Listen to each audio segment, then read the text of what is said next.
Hello everybody, it's me Julian, and tonight I would like to continue and perhaps conclude my philosophical analysis of the Denis Villeneuve cinematic adaptation of the Frank Herbert novel series Dune.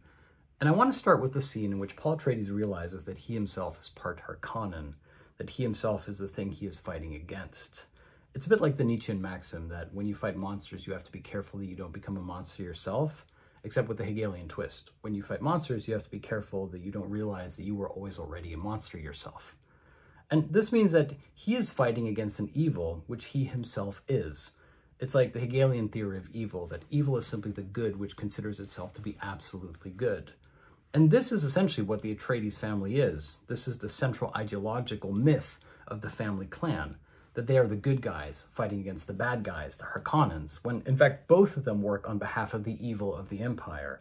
It's also why when the Atreides family takes over the planet Dune, they believe that they are more beneficial to the local population, they'll represent local interests, etc. But fundamentally, they're still working on behalf of the Empire to extrapolate spice, which means the continued oppression of the Fremen people. This is similar to Slavoj Žižek's critique of liberalism, that it is simply right-wing policies with a more human face. That on the policy level, it actually continues a lot of the very policies that it accuses its opponents of being a proponent of, but it does so with an emphasis on the values of unity and tolerance and inclusivity. Therefore, it presents itself as opposite to that which it is against, but fundamentally it serves the same fundamental mechanisms, which is the support and the perpetuation of the status quo. That is true also in Dune.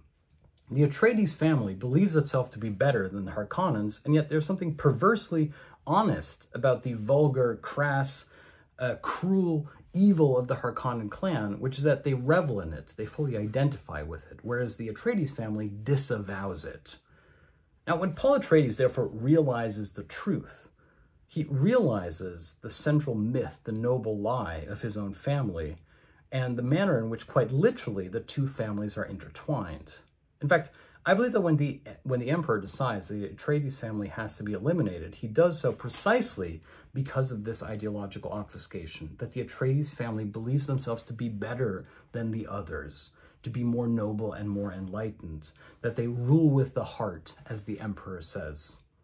And I think one of the most important sequences in the movies actually makes this point as well, or at least one could say that Paul Atreides assumes the true identity of his family in this scene. It's when he essentially becomes the Nietzschean Übermensch, when he becomes the Messiah. He walks into the temple and he yells at the Fremen leaders and he essentially humiliates them in front of their followers. This is the moment when he assumes his role as the monster Messiah.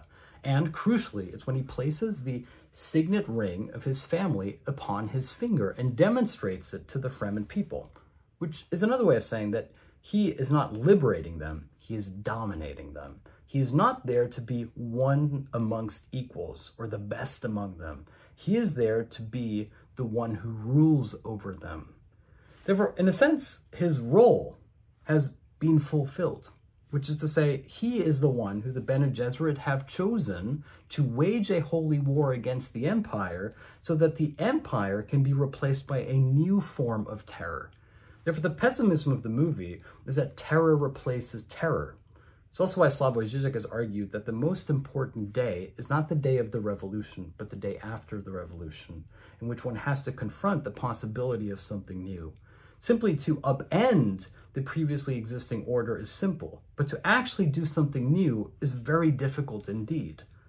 And one of the central mechanisms of all ideology is that it includes and incorporates the very resistance against it. And on the one hand, you could say this is the unity of opposites, the Harkonnens versus the Atreidians. It's the very resistance and energy of these clans simply further perpetuates the stability and the status quo of the Empire. But on a higher level, the Bene Gesserit order ensure that the very fight against the Empire only serves to perpetuate the interests of the Empire in a new guise, in the guise of Paul Atreides, the chosen one. It's a little bit how, like in the third Matrix movie, Neo realizes that he himself was necessary so that he could eliminate the system so as to reboot the entire system. That the very idea of resistance against the status quo therefore only further serves to perpetuate the status quo. This means that there is secretly something very pessimistic about the way in which this movie frames the idea of change. And yet fundamentally, I think it's suspicious of the ideology of the savior. It tells us that we shouldn't believe that there is one singular person who can save us. It's like Bertolt Brecht's, I mentioned this before, Bertolt Brecht's wonderful scene or quote in Galileo, where he says, "Pity the nation that needs a hero."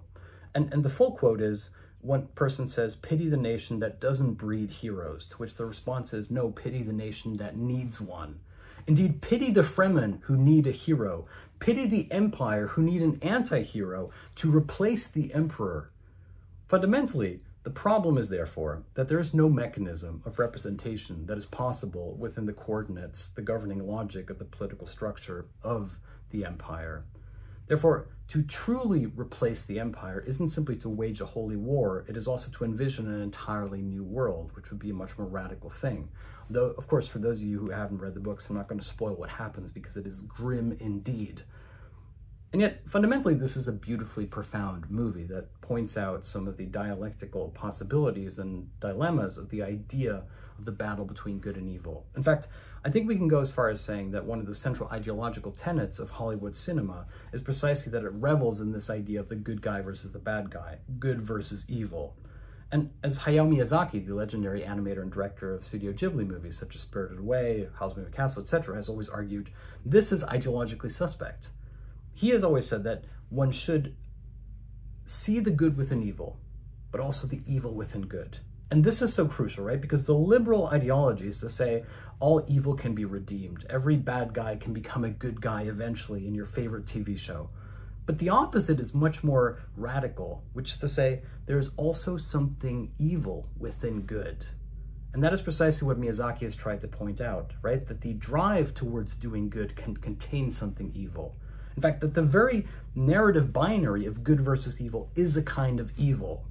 And I think that's fundamentally what Denis Villeneuve is trying to lay out in his cinematic adaptation of Dune. It's that we have to stop thinking in binaries of good versus evil. We have to resist the notion that we need a savior. Instead, to truly be saved, we have to save ourselves. We have to envision a world in which change becomes something that has to be achieved, that we have to achieve for ourselves, instead of relying upon the fantasies and the visions of someone who does the dreaming on our behalf. Therefore, underneath the fantasy setting and the science fiction setting of Dune, there is an emancipatory ideal, a hope, that we can use it as an instructive story to understand how we can never be saved by means of a false hope and a false prophet. At least that's what I believe. Thank you for listening. Please do become a patron. I will see you tomorrow.